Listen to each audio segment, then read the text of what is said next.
You're listening to Tech Titans, a Rose Rocket podcast where we unlock the minds behind the digital revolution in transportation. From innovative strategies to industry insights, we spotlight the trailblazers driving North America's tech evolution. Here's your host, Tim Hopkins.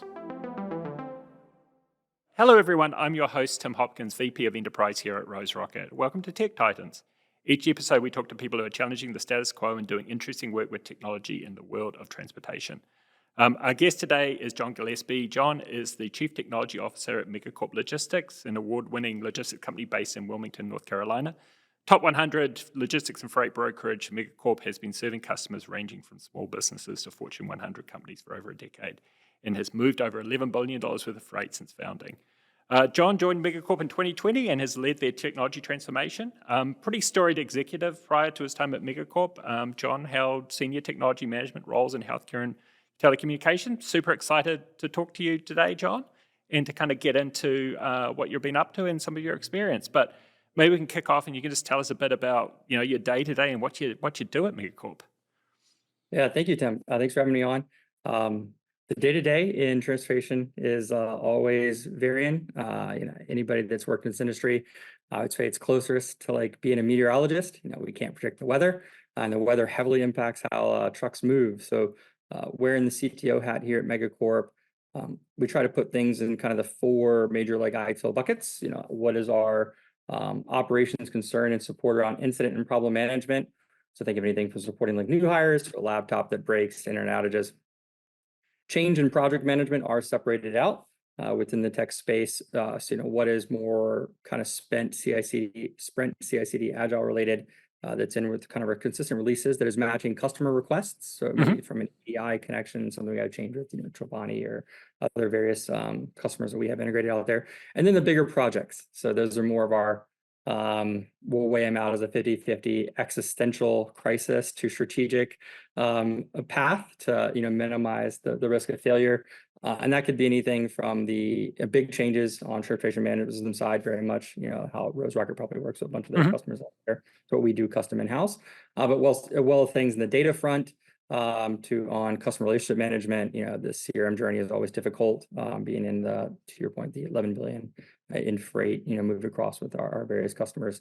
And then everything on the data side, data is a fancy, not scary four-letter word, but it's one for the last decade or more in all the various industries, whether, I've been in, between the banking, healthcare, to the transportation side.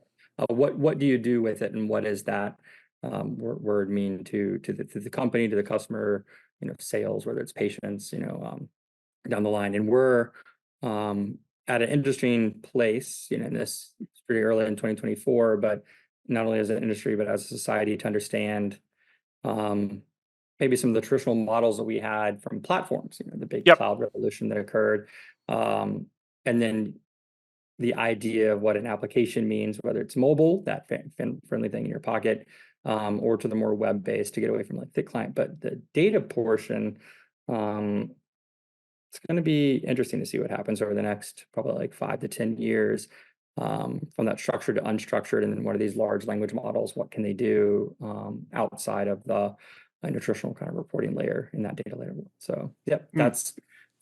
And then the last bucket is emergencies. So, which can be, hopefully minimized for incident problem management. But that fourth bucket outside of project and change incident problem would be that emergency piece. Yeah, I was going to say, the moment you say the emergencies are under control is normally when the emergencies kind of come through the door. But I mean, I'm kind of curious, right? Because you've had this varied career, like you've worked in healthcare, you worked in financial services, and then you're a CTO at a pretty large scale logistics company. Like, how did you get there, right? Because I think some of the things that you're bringing in, like ITIL and the focus on data, I suspect you didn't learn that growing up at a logistics company, in the 2000s or the 2010s, right? No, that's correct. I have a very untraditional but fun IT journey and career. A lot of it's luck and the ability to fail fast and then kind of learn from those mistakes and move on. So I attended college here locally in Wilmington at UNCW for political science. Delusions of grandeur to be a lawyer back out of like high school, early in college. A lot of that was just more the kind of like pace of the environment at the time. I'm on that geriatric millennial side. So like my senior year of high school was 9/11. So very the ideas of maybe choice in college kind of became, what does that mean to like the real world if you're going to get out and like, pay for student loans or pay for rent, anything else. And then I was in 2008, told everybody, don't have any plans, like your mortgage is failing and everything else. But again, if there's no better time to learn a lot of life lessons than in your 20s before you have a whole bunch of responsibilities that like minimize your ability to take risk. Yep. So after college, I did a whole bunch of certifications as I worked, jobs between like Geek Squad at Best Buy to like Radio Shack, and then went over to Liberty Healthcare in 2008, which is another large kind of East Coast. I don't even know where they're at now, maybe from like Louisiana, Florida, all the way up to like Virginia, in home care, hospice, like long-term care, assisted living kind of places. And they brought me in as in 2008 as a like help desk, and then I moved over to network support because I had my CCNA and again got the A plus, Net plus, Sec plus, CCNP. Then went on the security route and did CEH and CSSP. So then moved over into like Lawson Security. Actually in 2012, I did an interesting career move and actually came over here to Megacorp at that time in night dispatch. So all the after hours support, but that was more of a Megacorp was growing in their local here. And I enjoyed and still enjoy a lot of people that like work here in after hours or traveling with them, and our kids play together. So it was a pivot, probably not the best financial move, but one to get in and to work those couple of years, on nights, from like 1 a.m. to 7 a.m. or midnight to 7 a.m. And be dealing with like the trucks having to get repowered, bridge closures, especially with us being more and or having a big arm, being 50% spot, 50% contract, and just kind of produce and like raw meat space. Like, I don't know if you know this or not, like it takes them a long time to like slaughter chickens and get them to temperature to then load on a truck. So like waiting for trucks to be loaded and then moving and FEMA loads. To live that kind of made it a better appreciation once I continued my career path and got back over in IT. I've never looked at an MC number differently between then and now when I'm driving the interstate, whether it's I-40 or I-95 around the area. But I got engaged in 2013, or got married in September 2013, and my wife wanted to, before we had kids and big adult decisions, we kind of sold everything and moved to Hawaii, and we're out there for 5 years. So I worked with American Savings Bank out there for about 3 years and 7 months as their first in cybersecurity, then up to data center management, then director of enterprise architecture, and then kind of moved into a project manager role for Kaiser for about 2.5 years, between 2018 to like through a little bit of like, or almost the end of 2020. In their migration to Highland for their enterprise content management for like OCR capture and a lot of digital signature platforms for electronic medical imaging or patient import forms across, and imported in Epic. And then when we moved back to North Carolina, got to meet again with the CFO, Matt Props here.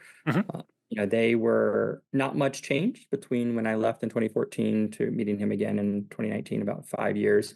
Megacorp had grown a lot. They were, when I left, there were probably 100 employees, and I got back about 325. So they were very much in that kind of classic knowledge maturity to like wisdom path, what it is to grow up. So they had a lot of questions. They're working with consultant partners at that time on how to start a truly digital transformation journey internally, but then also keep their soul and understand what it is to be a service provider in a 3PL freight brokerage and then here and not, completely, miss the mark or swing for the fences. So I spent probably the July of 2019 to about February 2020 and on and off meetings with him until they got to the point where it made sense to bring somebody like me on.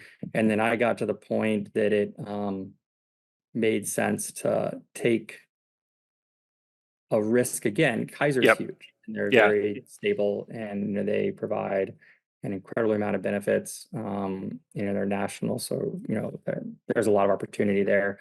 But here, Wilmington is where I went to college and met my wife, and a lot of our neighbors are here, and our kids are in school together. It's a Hmm. big community. There's probably been a number of times that somebody that works here has rescued me by their boat when mine broke down.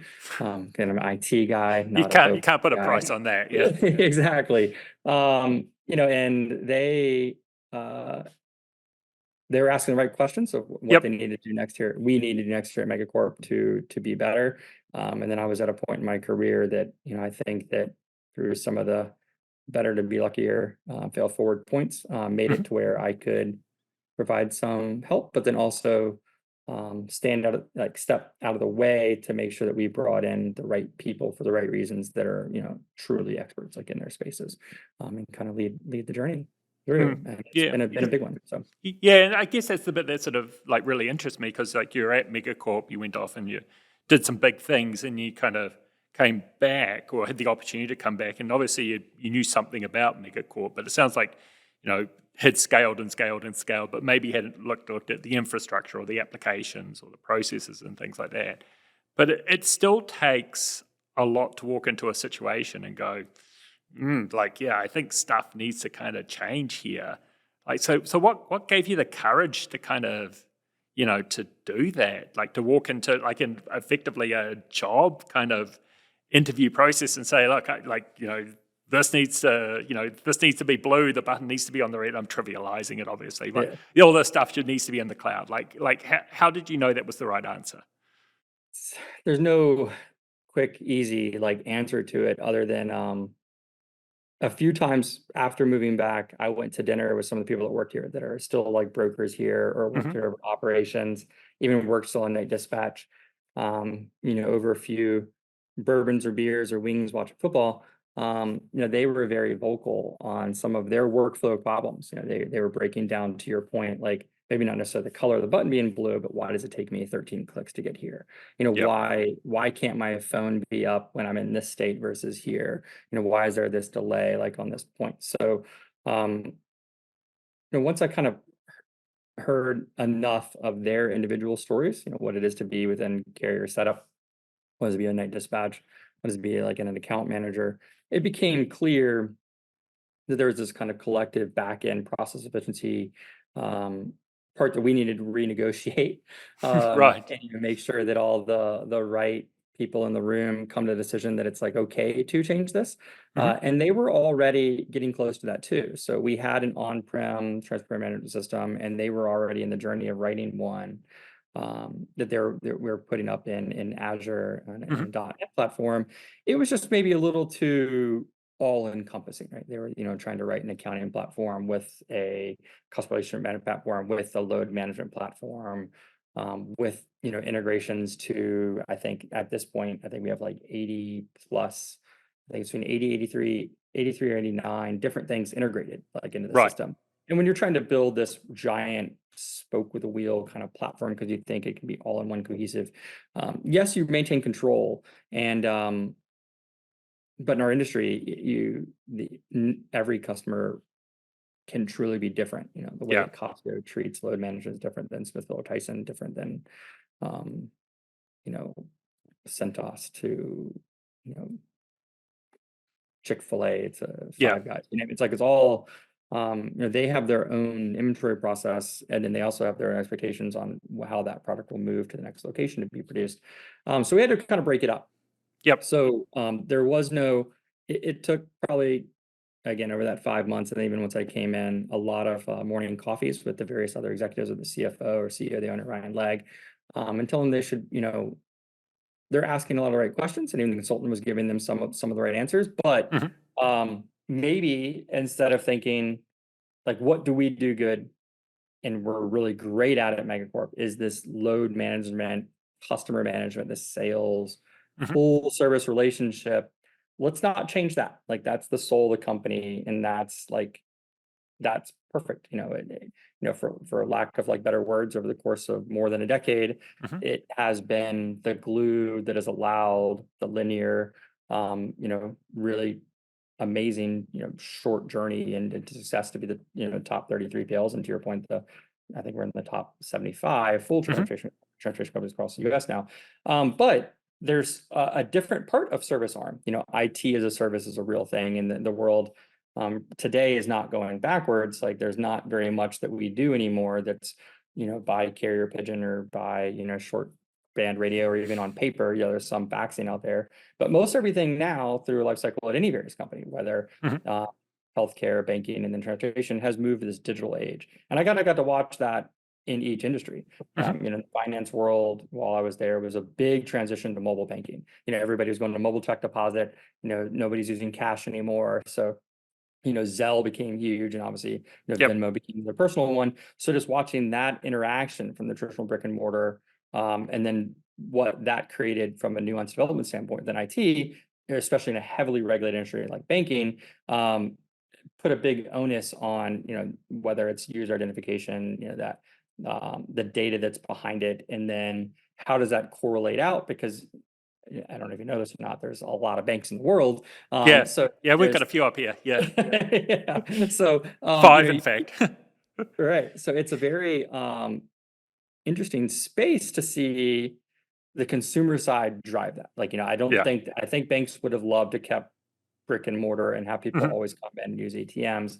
But we as people adopted these fancy iPhones and Android phones, and we love mobile banking. Yep. And then Rocket Mortgage is a big disruption in the mobile kind of like mortgage space that Mhm. made everybody start rethinking how do you engage from LOS, loan origination to OS platform. Mhm. Healthcare came the same way. There was a big push for some standardizations and also have messages and Yep. EMRs to make sure if you were moving from primary care to specialty, your chart would go with you. So hopefully to create a better patient experience. And then even as a patient, sometimes there's this need and desire that you get to own your data. I Yep. mean, as everybody should, but especially if it's going to be sensitive and it's something on your health chart that you want time to process without being ex-public. And, Mhm. what does that do to, your understanding, especially how much you trust your doctor or the environment around?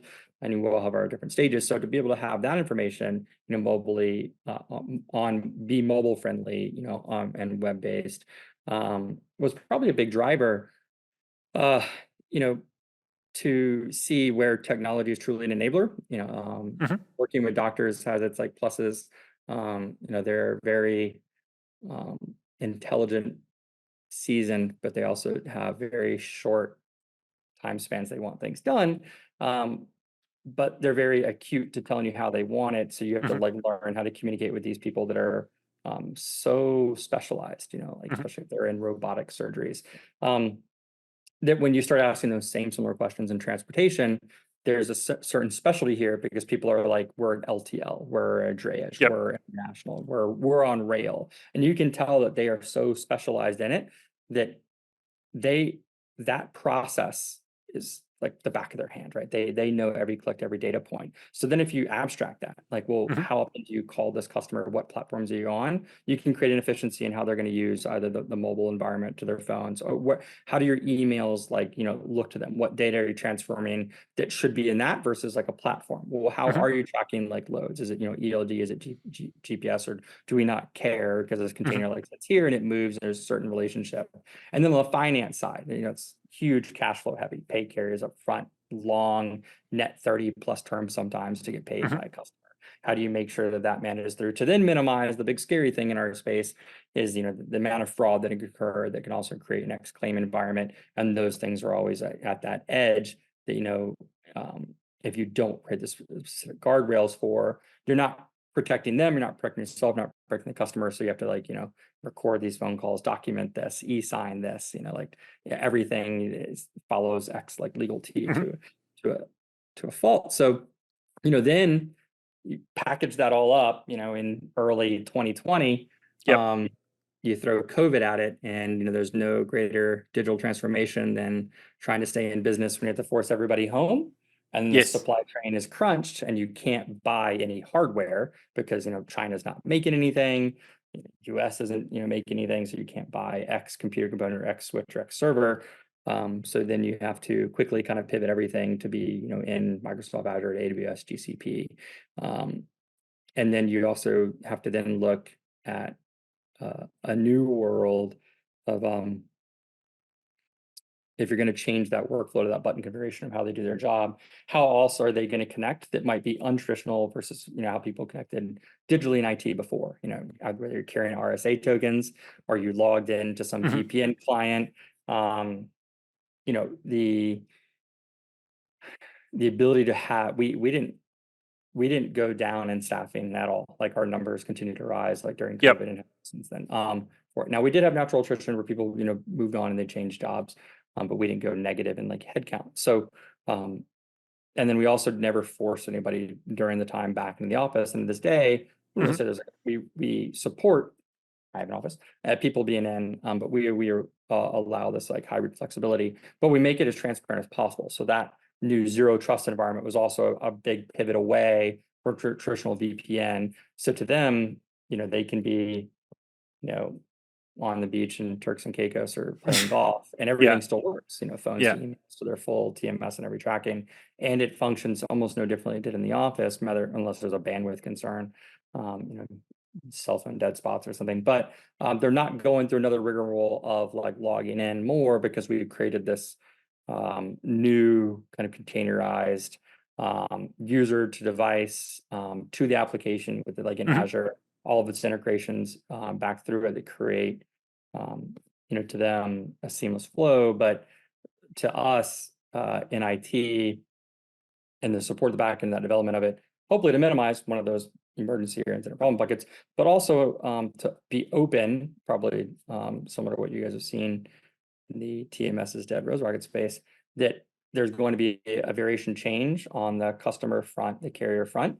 That's Mhm. not just EDI. There's new versions of application interfaces and data transfer possibilities, through middleware platforms, Mhm. leveraging REST, that maybe aren't going to have the same industry standard mechanisms to port to like force us to do X, whether the EMROIs of healthcare Mhm. or the GOBA SOX like PCI models of banking industry, but the United States, for better or worse, relies on a very robust interstate system, not a Mhm. giant rail system.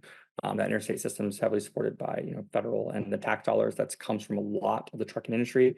I think there's last time that I read, I think it was like 5 million truckloads like per week, like on the road. Yeah, it's a lot. So it's a lot, yeah. And then no shortage of any product that you own. Probably didn't touch at least 7 trucks before it got into your hands.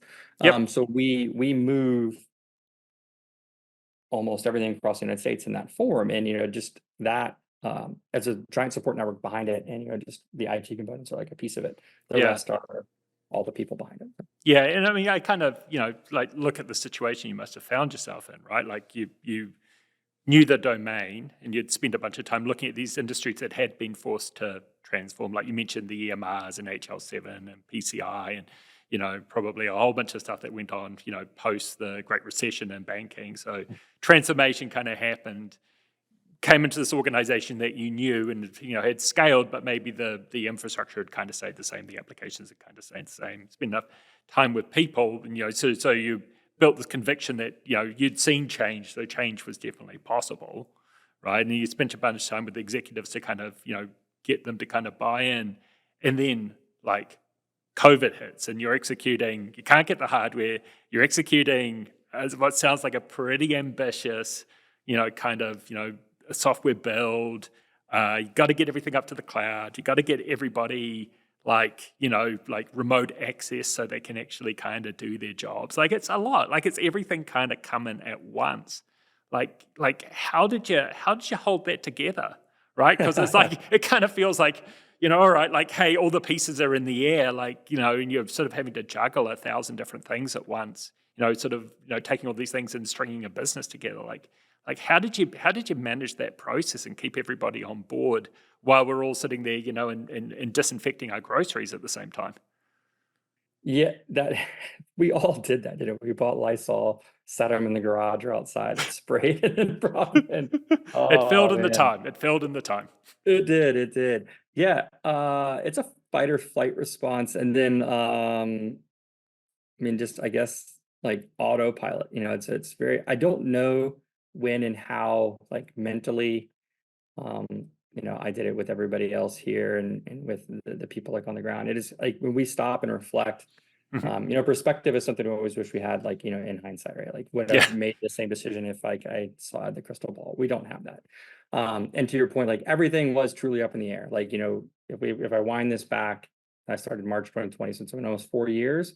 We actually have changed now every single platform in Megacorp. Not Mhm. a single thing here was left untouched and pivoted to something else in a very short amount of time. When you look at like other journeys, even previous careers, other people like I work with, like you kind of get like the one big project and then some like years of lull and then the next thing and then that, and just like it takes this long to do something. And here we're like, here we go, Yeah. doing it all at once.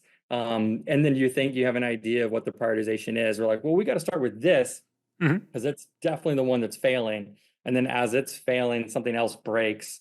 And you're like, well, we got to work on that too. So now you're spinning two plates and then trying not to overlap and change them at the same time, because then if something goes wrong, which one Yeah. caused that issue? Because you just had this release here and you switch this network and then you release this software, but now it's not communicating, or this email part's down. Mhm. It was crazy. And that was due to proxying at some point. Luckily, the executive levels, like here, our company president Bob and our CRO Josh Gentry, or CFO Matt Props, and then Ryan Legg, our CEO, and they're eternal optimists. They never really got mad at my little failures that I admitted to during it, when we missed dates, Yeah. went over budget, or like did not know this, oopsie, because you don't know what you don't know. Yeah. Yeah. And then they, maybe there's a lot of trust on their side, or they were just excited to like get the new shiny thing that, like, even Right. if there was a problem like with it, they were like, but it's going to be better, right? Like, I'm no longer Right. going to drive the 1980 like Buick. I'm getting a 2020 something, right? Like, Yeah. Yeah. almost. Yeah. So it's just got to be at least better. And then since we were able to get everybody to work remote, Mhm. at home, and kind of, we didn't do any, furlough, like layoff, kind of like that attrition. I think that safety security net kind of created a great, um, like gumption, like mentality within like the staff that was still like doing the X work Mhm. like behind it, just knowing like we're all in this together. Yes, there's a lot to do, but given how difficult the landscape is, not knowing what the next day is going to be, or when we were getting quotes for like 90-week lead times on hardware. That's like almost 2 years. That's I made think they up. Like, retire the model before you actually get it, right? that's right. Yeah. Yeah. I mean, we would joke that I was like, what are they doing? Are they like digging up the silicon to then like make the aluminum chassis to then Yeah. build, Yeah. like, after we ordered it? Like, they were just, nobody knew. So, and then we, in that same kind of existentialist journey between like the knowledge maturity to wisdom, we Mhm. floated this, like, how do you staff correctly? Because when I came back, we were about 325 employees as a company and about 350 million in revenue.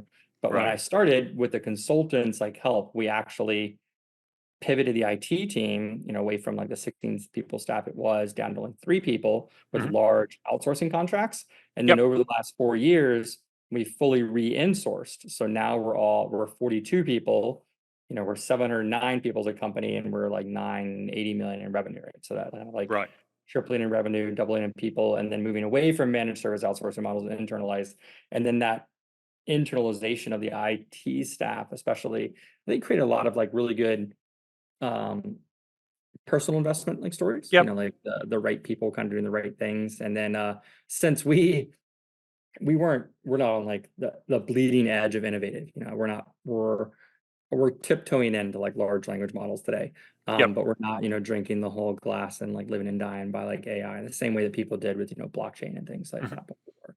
We're understanding that like the decisions we make within IT mean this to the business. Like, is it going to drive this efficiency? Is it going to reduce this in cost? Is it going to be this more in, high availability security? Like, something along one of these like key pillars. So it's not just a thing for a thing. But since we are now 100% cloud-based, and we're in this post 2020 world where, we're not set up on a legacy platform, or even Right. dealing with legacy tech debt more than things that we built ourselves.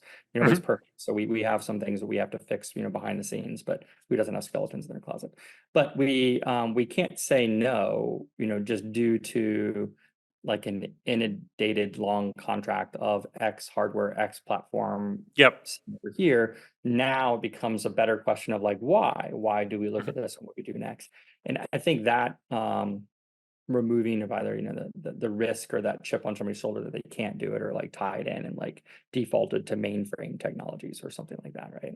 If you go back to Cobalt style, we when we do get to be exploratory, because we brought everybody to that seat at the table within the IT department with the rest of the directors and executives, like, how do we change the phone system? How do we change Mhm. our security structure? How do we make the transparency within our VPN? What do we change between all these building sites, to have better ISP redundancy? How do we change in the cloud platform that it goes? Their voices mattered, and a lot of solutions we picked, were the ones that they recommended.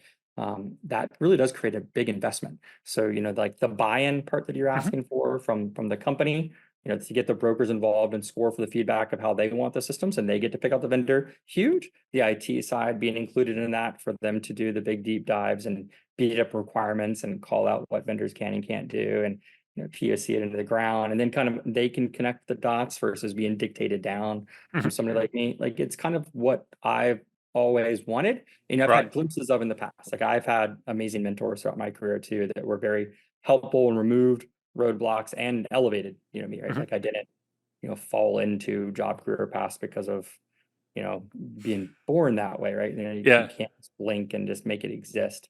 And I guess you can take a lot of, control in what you manifest, but also it's people around you that you network with and work with, and, kind of work with you, and that give and take of like energy. I mean, quite a few people throughout my last, at this point, 15, 20 years ago, all the way back to even working through IT jobs in high school and during college.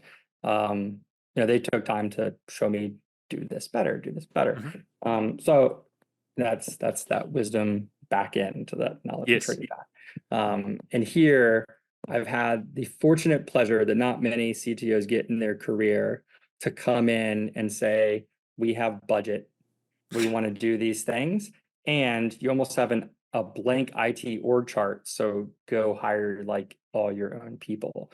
It's like, it's better to be lucky than right, like in those instances. So Yeah. 39 people on this IT team, I've got to be a part of that interview structure to make sure that, you know, culturally and skill set wise, and, I don't sugarcoat it in some of Yeah. the last interviews. Like, we got a lot to do. This isn't, you're not going to come in and, get to play a lot of golf or, Yeah. uh, Yeah. Drink the coffee and kind of hang out. Yeah. yeah, there's a lot to be done. But they have that, we've also been very lucky, that in the musical chairs that occurred during COVID, the people that were either chasing the money, if they're coin operated, which is, again, perfectly fine. Mhm. Everybody has their measure of success in life. We we kind of redid all of our job descriptions to all of our org chart to all of our interview paths with HR and recruiting department, to follow this kind of like ideal teammate, like the hungry, humble, smart, in Mhm. order to make sure the questions that were asked, the things that were answered in, and then the transparency of the work that came into it through either our weekly one-on-ones or bi-weekly full teams and monthly departments, and then our tech steer code processes to see where we're at with budgeting, where our timing, and how does this align to their performance pieces. It creates a pretty good picture of like what your day-to-day is going to be, what the expectations are of Megacorp, and Mhm. where we are in our newer 3-year journey. So we had a 2020, 2021, 2022 strategy. We Yep. achieved X. Now we have a 2023, 2024, 2025 strategy, and we're trying to achieve X. That openness to like how hard the work is going to be, the clarity that the Mhm. company is kind of expecting an X deliverable, because it will mean this to the business. Like, we're going to be Yep. able to grow to here, get into these new modes of transportations or these new markets. Um, it really does a lot to like break down the individual barrier to entries from pessimism to optimism, or that fight or flight, like risk side, and then also where they are as that, cog like in the wheel, where we are in it, like Mm. we're all part of some part of that service. Mm. And it's super nice. I mean, Yeah. to have such a great, transparent, as close to an honest relationship as possible with like the full executive board and with the company like down, is not really, I think, prioritized at like a lot of companies. Yeah. There's a lot of Yeah, and we see this, right? Because TMS is dead and all that kind of stuff. But we get called in, and it's like okay, what are we going to do with this thing? Because eventually, and you kind of described this like the dam breaks, right? Like there's a bunch of systems and there's a bunch of processes, and you can live with them and live with them and live with them until the point where you can't kind of live with them. And the person I feel most sorry for at that point is the CIO who is now, or the VP of IT, or the VP of operations who is inheriting like stuff that it was put in 3 generations ago. And back in the midst of time, like somebody put a TMS in, and like no one really knows the story. And then suddenly, you've got to kind of deal with it, and you've got to sort of own it. And, you haven't been part of that journey, but it sounds like the opportunity you had and the opportunity that you took was, hey, I can build the IT organization, I can build the systems, I have the buy-in, I have the license to kind of do it. I can look at the culture, I can look at the in-source, I can look at the outsource, like I can do all of that. I have a close connection with the business. And, there's nothing which is a rapidly scaling kind of organization where, the business needs to be supported, but, there's a lot of trust about how that's going to kind of happen. And, that strikes me as a pretty unique sort of opportunity. And maybe that's a bit of a comment on the culture there, right? Because I think in this industry, a lot of times, like technology doesn't get prioritized, right? Like, the margins aren't, fantastic a lot of the times. The thing, the bridge is out, the loads need to be handled. Like, somebody in the corner saying, hey, I'd really like to replace the TMS. And it's like, in this economy? Like, no way. So, I mean, do you think there's something special about the Megacorp kind of culture that was open to this?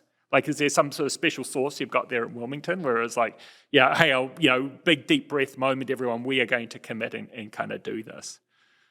I would definitely say the Mega Way, we like to call it here, very family friendly as a company, between all the extra events that we have going on, the huge charity things that we do out in the community. You can definitely tell that we're in trucking, we're in Yeah. freight brokerage, logistics.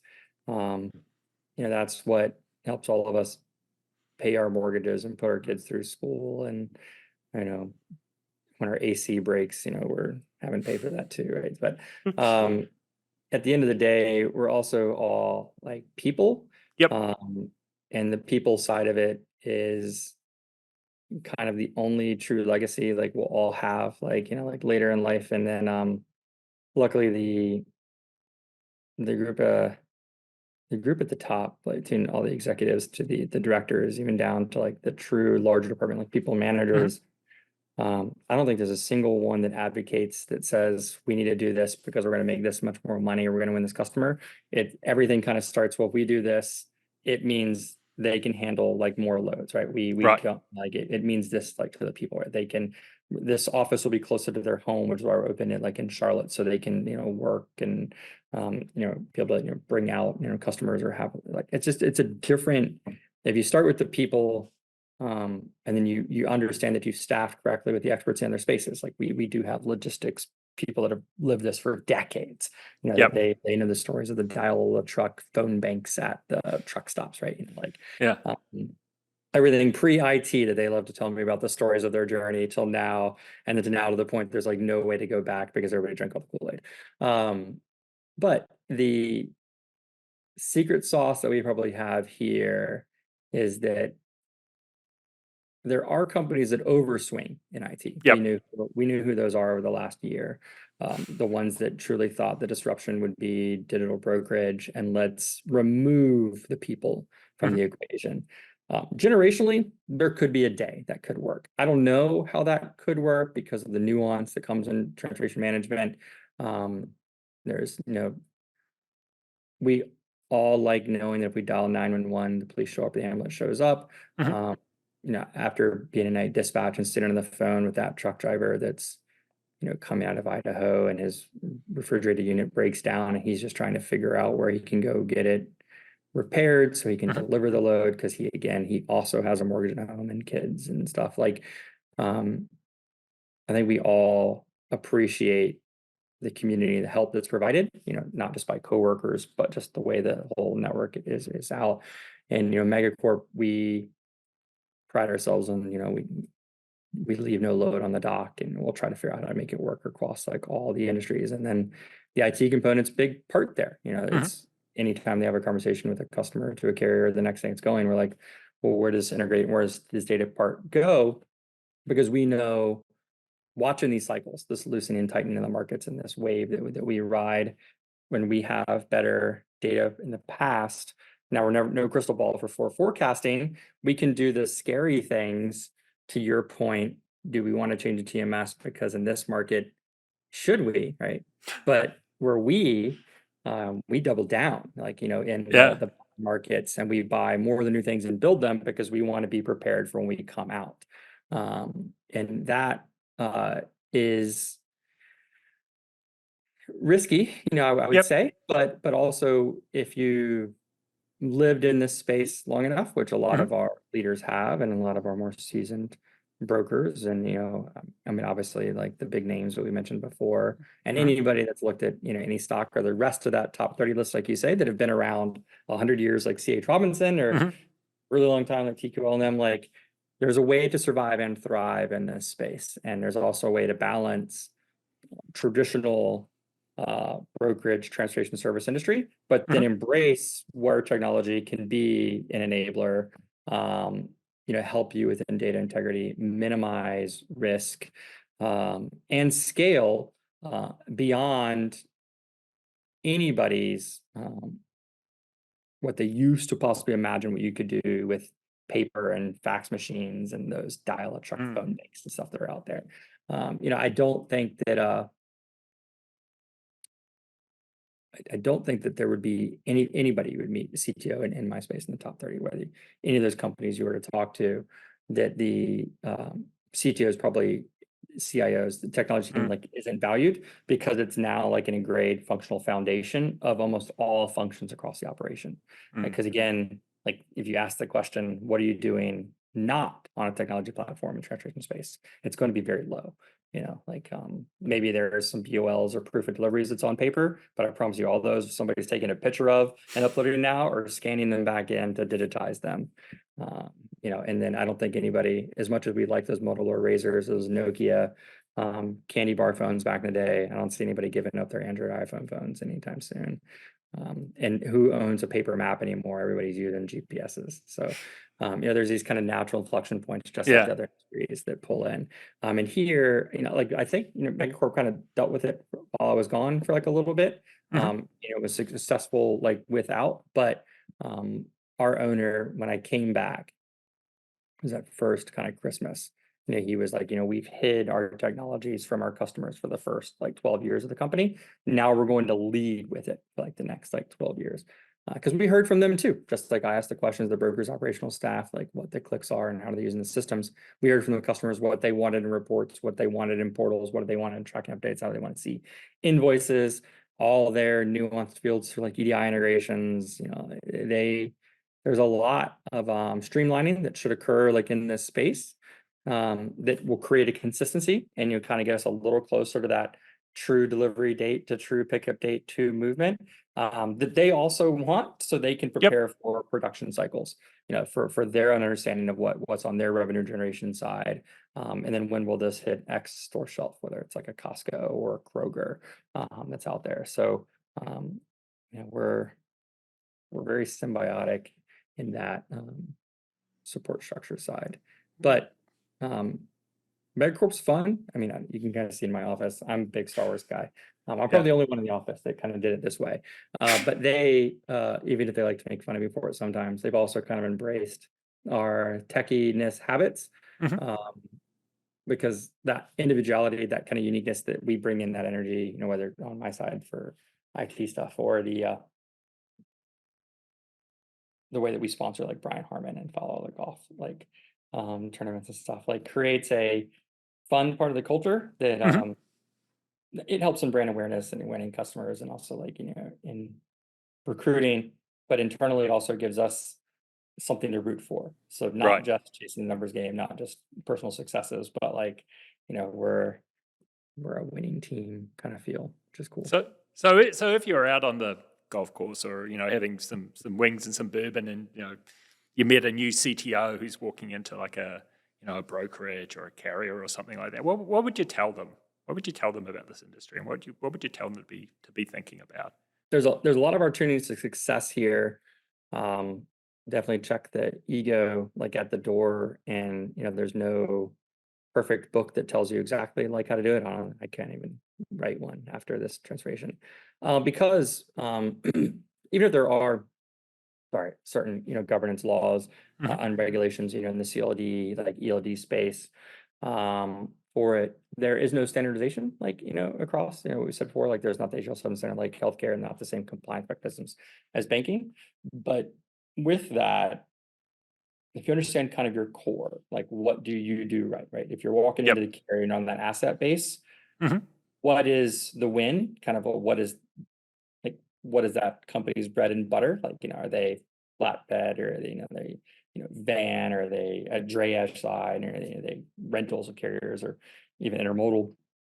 Um, okay, well that works. And what's the rest of the metrics within like your representative economy, whether it's like local, state, or national across the US, or even international, depending on how you look at it, to understand like your percentage that you possibly could gain in market share. And then if you understand that, ask of the business, like if we're here to go there, then what can you just do to support for it? So that was the first Yep. thing that I told Matt Props, our CFO, when I came in. And I was like, we're a 325 person company today. My goal is that decisions we make on our platforms can operate at a 3,000 person company. Again, starting the people, not at X in loads, not at X Yeah. in profit. They know how to do that, right? There's Hmm. experts out there that manage the loads and know how we're going to win customers to move that. They know that on the finance side, they know how we're going to stay conscious and guardrails to make money. But an IT's core system is people engagement. What are they going to Yep. be doing with X platform? Carriers, they have some of the same things. Like how are they going to work with battery companies? What are they doing with tracking? What are they going to look at? Whether it's some of those Internet of Things devices, like how to track temperature, not just location, with the truck itself. Also the guarantee, how we're going to, not just zip tie the back, that are sometimes required for the serial numbers to make sure Yeah. it Yeah. goes upon delivery, but like what other guarantees can you do to protect it, work in IT support in those, to remove like a risk claim, because the carriers always kind of feel it first when in those loose tightening markets like Hmm. pivot. A lot of them shut down for a bit because it's not profitable to stay on the road when you're losing that much money per mile. But you have to understand that like in transportation, none of it happens without truck drivers. So Yep. you have to get them back moving to move the rest of everything else, right? So it's an interesting traffic jam. And then on the brokerage side, or even to like the customer side, that four-letter word of data becomes very, very important, because how much of it do you own, or it's in third-party source, and then what do you want to do with it next? So what data is required for a broker to function their job? So if you go back to that kind of JD, Hmm. or if you had a perfect new hire manual and you knew all their functions and you could repeat X, yes, there's going to be certain edge cases, but if you can repeat those, then you can understand that interaction of the function of the system. And if there's an opportunity to change the system, why? Are you doing it because it's going to be faster? Are you doing it Hmm. because it's going to be easier and shorten the process? Are you going to do it because if you change this, it's actually going to be cheaper? Hmm. And sometimes it's vanity. You're doing this because it's prettier. User adoption retention does matter, and people will fight you tooth and nail about it. At times at the executive level, like, man, things just worked well when it was Visual Basic and gray, and you just clicked and did this. But if you read and watch the crazy documentaries out there that are on like market research, there's this like natural level of stress that happens when people get Hmm. into some of those older systems. Yep. Blood pressure rises, heart rate rises, because it's not intuitive. And then you get on something that's like cleaner and flatter and easier, like an Apple interface to the Hmm. Google interface stuff. Rose Rocket, you guys have a very clean interface. Thank you. Or it that natural retention, that Hmm.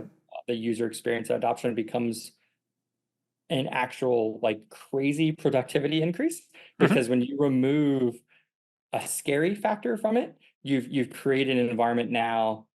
Who can do this job? So when you want to scale again on the people side, it's less threatening to hire people that are transitioning from other industries, Yes. and then they can get over a training period and into a system, be very successful because we've removed a barrier, from them to do their job, interacting with customers, moving loads, or working with carriers into an interface that's probably now naturally more intuitive, depending on where they're at in their life journey. Um, and that's an interesting thing to think about, that like we can have a quantitative pretty factor of like Yes. what we're trying to get in IT systems, but it's a true thing today. We've gone away from very archaic green screen in most of the aspects that exist in some industries that are out there. We still have that in patient identity at Kaiser. But I think they were pivoting that before I left. A lot of You- AS400s left in logistics. A lot of Yeah. people like their AS400s. Yeah. I mean, it's fast, especially if you're all on keystroke, like Yeah, people yeah. fly through it, Pretty efficient, yeah. without even looking. But it's hard if you're, we're looking at college graduates, in Yeah. 2024, like how are they going to use that, when they've spent pretty much at least their last 4 years in college, probably on a MacBook to an iPad to a Chromebook, so everything's app and web-based, like they have no idea. We've even had this last year people that have never touched a Windows computer in their life. Right. And Wow, I was now like, I feel wow. old. Yeah, exactly. Yeah. I was like, how did that happen? Like Microsoft had 90+% of the market share between XP to Windows 7 to 10. But I guess that, like, again, as the OS became less of a requirement to run crazy MSI exe files and things were web-based, if you got a Chrome browser, you can do it on any platform. Yeah. And in colleges, colleges transition pretty quickly to like newer software platforms for like in the education front. So they don't, they're not forced into like use ASC 100 mainframe kind of craziness, right? Or Cobalt and all those kind of weird platforms. So yeah, it's definitely great when you come in to listen on both sides, whatever's your external component from a carrier or in freight brokerage, and then internally, then document them out. Like I created a like 90-day like text your code like plan when I started in March and presented it in June of like, this is what I found. Yep. And then kind of walked them through each thing at the executive level. And then I said, here's some low-hanging fruit that you guys should just like trust me and approve, and we do. And here's some things you guys consider in prioritization. And the six-month mark, we looked at it again. And then, kind of reprioritized. After that, though, probably after like a year and a half, we stopped moving the goalpost too much, and then realized like what was like our laws of physics, how long does it take to do this, and what is required to do next versus kind of like piecing together some parts of some other projects across the things. But that also was because like as much experience as I had before in implementing some of the platforms that we implemented here, the nuances of training and user adoption to go live was challenging. And then also how do you support changing platforms during a pandemic when you Yes. necessarily can't fly and travel everywhere? So to do so, we lived and died by Teams and Zoom and WebExes. Yeah, and and then redefining stable.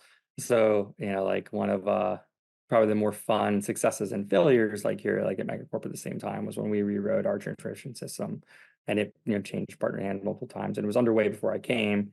Even when it went live, it still was stable for about 5 months, but we were able to do our job and get the company as afloat and manage everything for customer. We weren't losing loads and losing data. It was just the IT people nightly on the back end were changing Azure resource assignments like app services to figure out, we were learning like what does Redis cache mean to us, and how does Microsoft spin up more DTUs in SQL, right? Because there's so much you can test in like pre-production QA environments, but then we have full loads going on them. And you have to remember, we also, that 325 people, 350 million revenue was 2,000 loads like a week. And very quickly it became 5,000 loads a week. So everybody thinks cloud scales naturally. It does not. Yes. So there's a lot of a rework design, whether you're going to use Kubernetes or function things behind the scenes to like throw at it. But then Microsoft also doesn't just let you spend $1 billion. You have to commit to spending money to turn on the things to get access to it, to do it. There's always a purchase order somewhere, right? That's correct. And then you also you're just cognizant of it. You're like, well, wait a second. Like, if we're gonna spend this much to do it, are we doing this forever now? Right? Like, how Yeah. long is this contract into that purchase order? Like, can we spend back down if Yes. we don't end up needing that resource because we re-architect this or move this system like out? So yeah. Hmm. So John, like, great conversation. If people wanted to find you on social media, where would they find your profiles? I'm on LinkedIn. Hmm. That's probably where I'm the most like active. I think I have a dormant Instagram account out there, but I haven't logged in that thing in years. I also don't have to delete that thing. But yeah, So LinkedIn then. LinkedIn is where I live and die these days. Yeah. Um, Excellent. John, been a pleasure having you in here. Like, it sounds like, hearing about your journey and everything that you've done, and like the chaos and the order that follows. Like, there's a lot of good stuff there. I'd like to thank our listeners for tuning in, and if they want to give us a shout on social media, we're at Freight Famous on all the platforms, not just Instagram. And we'd love to hear your feedback. And please, like and subscribe to us on YouTube. We really appreciate it. And again, John, it's been a pleasure. Thank you so much for taking us through your journey and sharing what you've been doing at Megacorp. Really appreciate it. Thank you.